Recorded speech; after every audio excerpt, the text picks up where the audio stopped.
안녕하세요 여러분, 상처로 진주 만들기의 펄메이커입니다. 이번 영상은 많은 분들이 사연을 보내주시고 또 상담을 요청하셨던 황혼 외도에 대해서 한번 나눠볼 텐데요. 이번 시간에는 황혼 외도의 특징에 대해서 알아보고, 다음 영상에서 황혼 외도를 겪고 있는 가정이 어떻게 유책 배우자를 대하고 그 상황을 현명하게 대처를 해야 될지 나눠보도록 하겠습니다.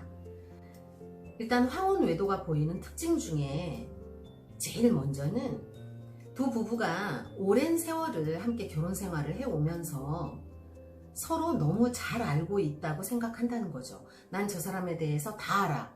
그리고 저 사람도 내 마음 같을 거야. 뭐 이런 것들, 저는 이제 이것을 두 부부 사이에 넓고 깊게 번져 있는 안이라고, 은근한 무례라고, 오랜 세월을 결혼 생활을 하고 또 온갖 일들을 함께 겪어내면서 서로에 대해서 다 알고 있다고 생각을 한다는 거예요. 뭐 이 정도는 해도 이해하겠지. 또 너무 빈번하게 많고, 굳이 뭐를 알아보려고 뭐 묻거나 뭐 의견을 조율해 보거나 하려고 하지 않는다는 거예요. 어느 정도의 패턴들이 형성이 돼 있기 때문에 뭐 그러려니, 저 사람도 뭐 나와 같으려니, 이런 식으로 결혼 생활이 유지가 되는데, 어느 한쪽은 뭐 나는 이 정도 삶이 만족해, 삶이 다 그런 거지, 뭘 대단하게 기대하고 뭐 그런 게 있겠어? 나에게 주어진 거 만족하면서 사는 거야 하는 분이 있는가 하면, 또 어떤 분은 내가 이제까지 이렇게 열심히 살아왔는데 지금 내가 누리는 이 삶의 질이 지난날 내가 그렇게 열심히 산 거에 대한 대가로 만족스러운가? 그런 거 같지 않은데? 하는 생각을 한다는 거예요. 사회적으로는 뭐 은퇴를 했고, 그 다음에 뭐 경제적으로는 어느 정도 기반을 다 잡으셨고요. 자녀들은 다 자라서 독립을 해서 다 나갔습니다. 그리고 대부분의 경우 부부는 서로 굉장히 다른 기질들이 결혼을 하잖아요.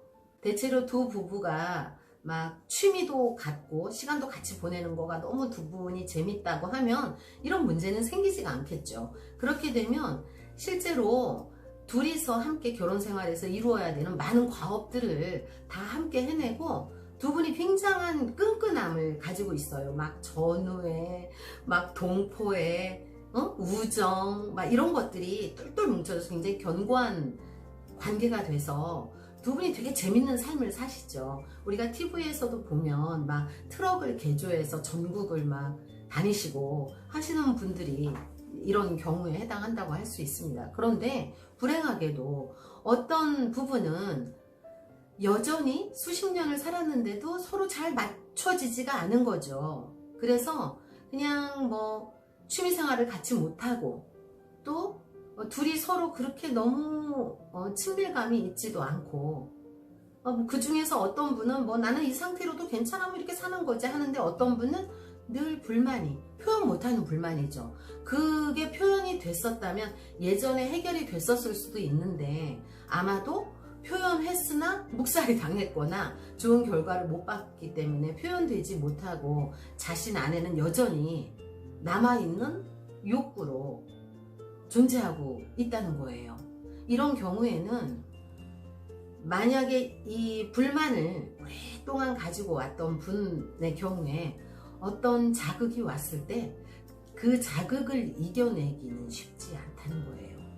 게다가 이렇게 나이가 들어가면서 본인이 사회적으로 왕성하게 활동하던 것에서 갑자기 밀려나서 고립된 것 같은 느낌? 그 다음에 또 자녀들도 다 떠나고 내 배우자하고도 뭐 그렇게 긴밀한 사이가 아니라고 하면 굉장한 외로움을 느껴요. 예전에 왕성하게 자신이 어떤 역할을 할 때에 비해서 지금 현재는 가정 내에서도 또 사회에서도 자신의 역할이 굉장히 축소되어 있다는 것 때문에 위축이 많이 되어 있는 상태예요.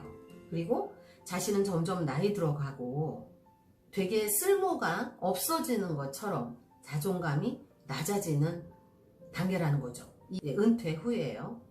근데 실제로 저희가 이제 심리학적으로 볼 때는 인간은 태어나는 순간부터 나이 들어서 죽음에 이를 때까지 끊임없이 나이대마다 이루어야 하는 과업이 있다고 해요. 이렇게 사회적으로 은퇴를 하고 가정 내에서 자녀를 키우고 이러는 또 가장으로서의 어떤 역할들도 많이 축소가 됐다 하더라도 자아실현이라는 또 엄청난 과업을 이루어야 되는 시기이거든요.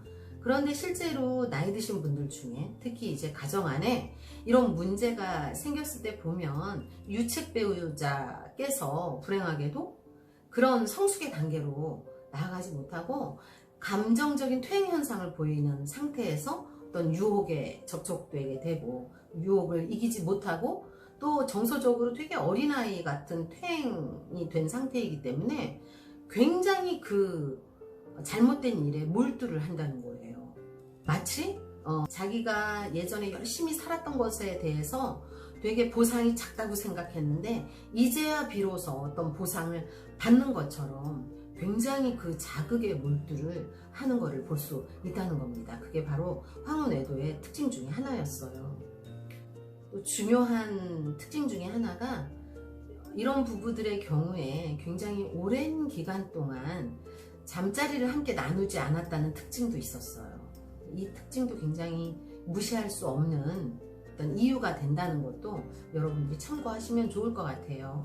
아내의 입장에서는 자식들 키우느라고 너무 그 모든 에너지를 다 쓰고 그다음에 이제 자녀들 커서 대학 보내고 하니 본인은 이제 여성으로서의 어떤 기능을 상실하게 된단 말이에요. 그러면서 정서적으로 어려워지는 갱년기라는 시기를 보내게 되고 그 시기를 힘들게 보내면서 잠자리 횟수가 줄어들고 그러면서 어느 순간 잠자리를 굉장히 오랫동안 하지 않게 된 상황에서 이런 일이 벌어진다는 거죠. 이럴 때 아내분들이 굉장히 놀랍니다. 왜냐하면 내 남편은 그런 거 별로 안 좋아하는 사람이었다고 알고 있다는 거죠. 본인이 저렇게 좋아하는 것 같았으면 자기가 조금 적극적으로 나한테 어필을 해주고 노력해달라고 왜 안 했냐고 하는데 실제로 남편분 입장에서는 아내 눈치 보다가 뭐 또 그 어떤 순간을 놓치고 뭐 멋쩍어지고 이렇게 하면서 자신도 어쩌지 못하면서 이렇게 오랫동안 오게 됐다는 거예요.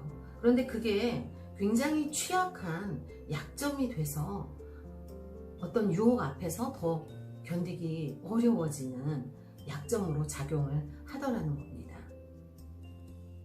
다시 한번 정리를 하자면 안일하고 은근한 무례가 오랜 부부관계 속에 녹아져 있었고 또 삶의 여유가 생기고 시간이 좀 많아지고 자녀들도 다 독립을 시키고 특별히 내가 어떤 일인가 몰두할 수 없는 무료함, 정말 열심히 일하던 데서 갑자기 내쳐진 듯한 덧없음, 그래서 고립감과 외로움, 이런 것들을 통한 감정적인 퇴행 현상, 또 이것으로 인해서 어떤 자극이 왔을 때 굉장히 그 자극에 취약할 수밖에 없다는 것, 배우자와의 관계가 견고하지 못했다는 것, 그리고 그 단계에서 자신이 이루어야 할 자아실현의 과업이 있다는 것을 미처 알지 못한 미성숙함 등이 황혼외도의 특징이었다는 것을 말씀드리고 싶습니다.